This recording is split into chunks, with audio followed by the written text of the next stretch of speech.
Welcome to B2B Tech Talk, Ingram Micro's destination for information on technology, business, and the people that make them run.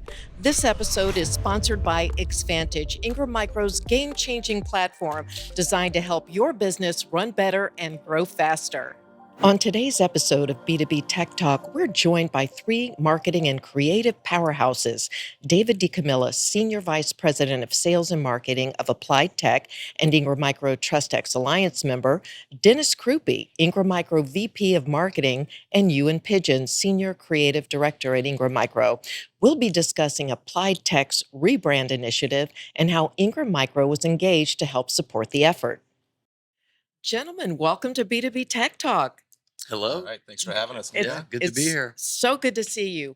David, I want to start with you because, first of all, I want to congratulate you on the merger Thank you. between Platte River and Applied Tech. What was that journey like? Well, it was unexpected.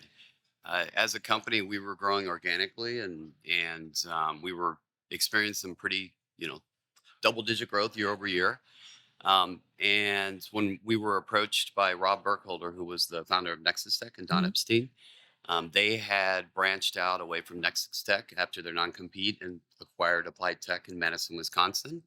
They acquired a few more MSPs, and then they approached us about a merger. The rest is history.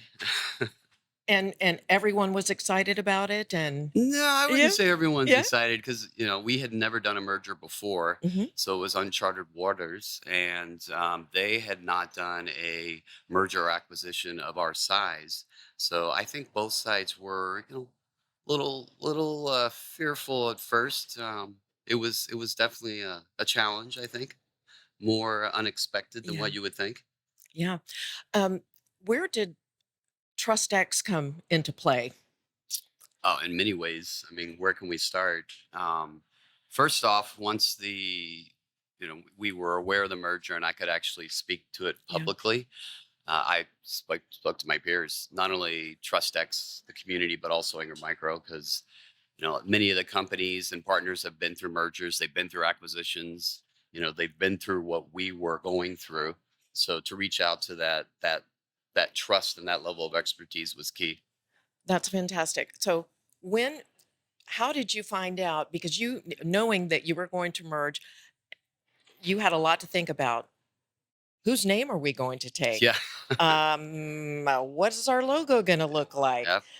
Who did you turn to? Well, I happened to run into these guys at an event, and what was that? A little over a year ago, right? Yeah, it was at the last one event. Yep, last one event. Orlando. That's right. And in fact, it was the last day, and the next thing you know, we're sitting together with Marie, and I'm like, I need help.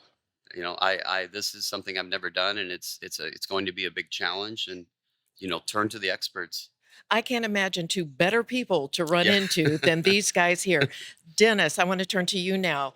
When David brought to you what was going on with Applied Tech, Platte River, the merger, what were you thinking that Ingram could do for them to help make this a better, easier experience? Yeah, I mean, first of all, it's always very exciting to hear there's a big opportunity like a merger acquisition. So congratulations, David. And Nina, I'll just say, so we represent what we call Agency Ingram Micro. It's Ingram Micro's in-house marketing agency. We're a full-service, data-led digital marketing agency. But we also have a very strong advertising and brand shop, and that Ewan leads. And so we have rebranded dozens of MSPs and solution providers across the country over the last several years. And it's really the fun stuff, right? As important as digital and data and all that is, when you can get down to rebranding a company, it's really the heart and soul of what we love to do. So we were very pleased when David came to us with this opportunity, and we kind of struck up a directional strategy there last year at the Orlando One event, and that turned into a statement of work, and we were off to the races after that. So, from a cocktail napkin to a statement of work, is Very that much so. That's where the best creative is done. All the best ideas happen on a cocktail napkin. Even some contracts occasionally are written down on cocktail napkins. But You were direction of the brand even in the first meeting, Yeah. which I thought was impressive. I even remember you mentioning something about capturing our personality Yeah, I mean and what the that's process was. Yeah. the essence of a brand. I think the first discussions we had were around the name. Hmm. You didn't want to use the Platte River name, I wonder why. and it was either, well, is it applied tech or is it something new? And so we consulted with an independent naming expert who, if we decided to rename, would probably have got that work. And he said, if you don't need to change it, don't change it. Mhm. So we stayed with applied tech, which added a little bit of extra, uh, not, a little bit of extra focus for the rebrand, because we had to make sure it was clear as a merger. And I think that was an internal challenge for the people at Platte River a little bit to go, oh, now we're applied tech. What were they taking us over, when it wasn't like that at all? But yeah, the personality piece we get from the discovery, which we Mhm. do with our friend Marie Rourke at White Fox, where she does a series of qualitative interviews with basically the stakeholders of both companies, a good mix of associates of both companies, and then of course customers, because we want to find out what is the perception of the two companies in the mind of their audience, and where are the commonalities, and where can we start to find some personality similarities we can build on. Yep. And yeah, out of that we presented back to David and Phil a series of directions on what the pillars might be, Mhm. which will be the foundations for the brand platform. And the pillars we came up with were resolute, meticulous, gritty, and personable. So then that gives us the visual style and the verbal style should all have at least one or two of those applied to it, and it gave us a pretty good start. David, you engaged your associates Mhm. as well as your customers. I know you and just talked about Yeah. Marie coming in and doing these interviews. What did they feel? Being engaged? Did they feel like they were part of the process, or were they excited Definitely. to be part of the Yeah, process? I think that was important because, as we alluded to, you have two completely different cultures, Yep. two companies and two markets coming together. And, there was a little bit of an internal battle on, oh, we want the Platte River name. Oh, we want the Applied Tech name. Oh, we want a new name. So to be able to capture the combined personality was so important, but to have both sides involved in that process. And one thing about these guys and the team is the statement of work was excellent because it laid out exactly what we were going to execute on through the process. So I included the entire team in some of that process. I gave them updates. I told them what to expect. I told them what our goals were. So as we evolved and made that decision, it's going to be applied tech, but also it's a new applied tech. It's who we are. It's who we all are. It's who we want to be. It's who our customers see in us. I think that gained the acceptance. And so the Platte River side was like, we're okay with this, Yeah. because we've actually captured this new company. Dennis, it has to be so incredibly gratifying to help a company like David's company go through this and start to come out on the other side in such a positive place. It is gratifying, and it occurs to me that it's a lot like technology solutions. With brand strategy, there's always a solution. It's never a one size fits all. And to Yeah. David's point, you're not just blending brand identities, you're blending cultures, and you're blending business models in different regions. So, before we get into the fun work of design and unique value proposition and all that, there's several weeks of upfront heavy lifting of boring, dry research, right? And taking inputs from the associates, who I will tell you, believe it or not, is the most important audience in a rebrand, is the internal employees. And secondarily, the external audiences. But getting their inputs from key stakeholders, getting inputs from some of the customers, and not just glowing rave reviews, but we got to look at the good, the bad, the ugly, and the executive team, the collective executive team from the two companies need to have the courage to look at the good, the bad, the ugly, and kind of look at themselves in the mirror and say, this is what, from the outside in and inside out, this is what you are. So here's how we can create not just a great brand visual ID system, but a great unique value proposition that is defendable. It's true, and it can scale into the future for what you want to do as a business together.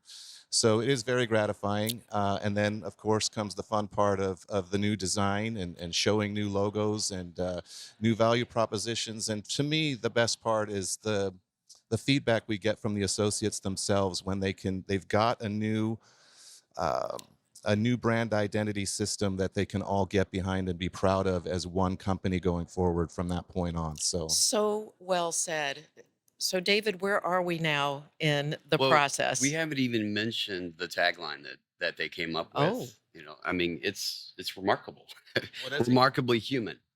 And I felt like that so captured who we are and who we want to mhm, be, because in the world of AI and in the world of yeah, automation, we're becoming less and less human. And we're in the customer service sure. industry. So when our clients call us, it's their employee who can't work. Yeah. And we have to fix that. And we have to make sure that it's a happy engagement, that they're safe, that they're productive. So to be able to remain remarkably human while adding automation, while adding AI, while adding BI is so important, because in the end, if you lose that connection, you lose the customer. You Yes. lose who you are. So I'm really jazzed about Remarkably Human. I think that it captures us today, but it captures us who we want to be now and in the future to continue to grow applied tech. It's remarkable. I Yes, love it it. is. I think it's also a little unexpected for Yeah. a firm like Applied Tech, which is equally important. It sets you apart from other competitors as well. Mhm. And I remember we had those conversations about the colors chosen. Yep. It's like, stay away from blue because all IT companies seem to pick blue.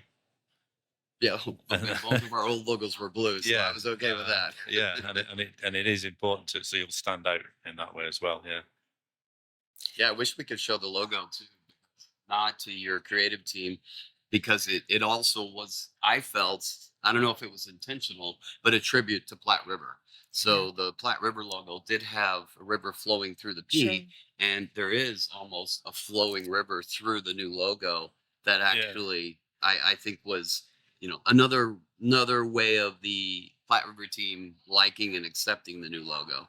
it is I love because that. the as Dennis said, the name change, it was the most significant audience for that was internally, because customers, they don't really care. Yeah. We find they don't really care if the name changes, the logo changes, the design system changes, but if they're still getting what they need, Yep. everything's fine. Absolutely, they do care that I employees and customers care about the experience you give them. Mhm.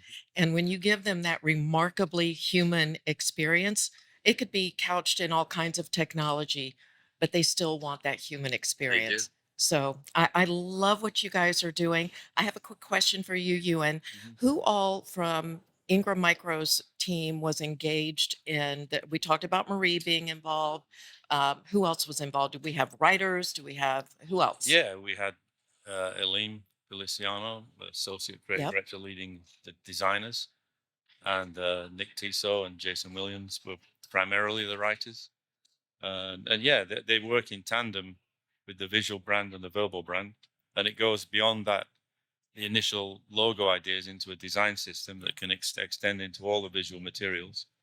Uh, yeah, and that's open. And we ultimately, what we finished with is a brand style guide, which David and team can take to Sure. realistically any other agency designer who can then create work which is consistent. So there's guides on typeface, color palette, language, tone of voice, all those sort of That's a things. lot of work that Yes, goes it into is. this. Kudos to Agency Ingram Micro. Kudos to David and Applied Tech for having the courage to go through this. I mean, this is I'm not saying what we do is easy, it's hard work, but it really is ultimately a reflection of what you already are. So you've built a great company, obviously successfully, two companies that now have a successful merger. And reflecting what you are is the most gratifying part of the job. So you did all the hard work, David. Oh, I wish. No, and yeah, it was scary at times. Yeah. The one thing I thought also was unique is, with Marie's work, her team actually detected some of this between the two organizations and the two cultures. And she actually exposed that to us and the leadership team. So we knew we had our job cut out for us. It wasn't not only about capturing a new brand, but it was about merging these cultures. So it's amazing. I did not expect this process to actually help us internally with our merger. Who Yeah. would have thought? Sure. Well, I'll Yeah. tell you, aside from just having a very strong brand design shop internally at Agency Ingram Micro, our partners at White Fox, the whole team there, and Agency Ingram Micro, we're dedicated to the IT channel. We live, sleep, and breathe the channel 24/7. So to be able to take those inputs and have those brand discovery interviews, but also add context from our own experience with how the channel works and add some value and context around those inputs helps us really formulate a very defendable, unique value proposition. So that's the teams working together like that is a magic combination. So it's a pleasure to work for an agency in the channel with partners like David, because we're all doing it for the same reason, to grow this IT ecosystem through the channel. Absolutely. David, I have one more question for you. If someone else was going through this experience, what advice would you give them? Well, that's easy. Hire these guys. Good answer. It's yeah, I am part of marketing groups, and I've done marketing breakouts, and I talk to a lot of marketers and a lot of people about brands, and I always go to that capturing the personality, the interviewing of the employees, the Yeah. interviewing of the customers. I feel like most companies out there, not even MSPs, not just MSPs, but other companies, they don't do a good job of really capturing who they are and what their brand represents and what they want it to be. That's where these guys crush it. Their team crushed it. I think that's, if your brand's going to succeed, you have to capture that. Yes, So my absolutely. advice would be, make sure you hire someone who understands the full brands and not just here's a great logo. I agree. I think that's a misconception across the board that brand equals logo, right? But you have been remarkably wonderful today on the show. Gentlemen, thank you so much for joining us on B2B Tech Talk. And I hope you have a wonderful experience here at Ingram Micro One. Thanks for having us, Nina. Thank you. Thanks for having us. You bet. Thanks for tuning in. If you like this episode and you want to continue the conversation online, use hashtag B2B Tech Talk.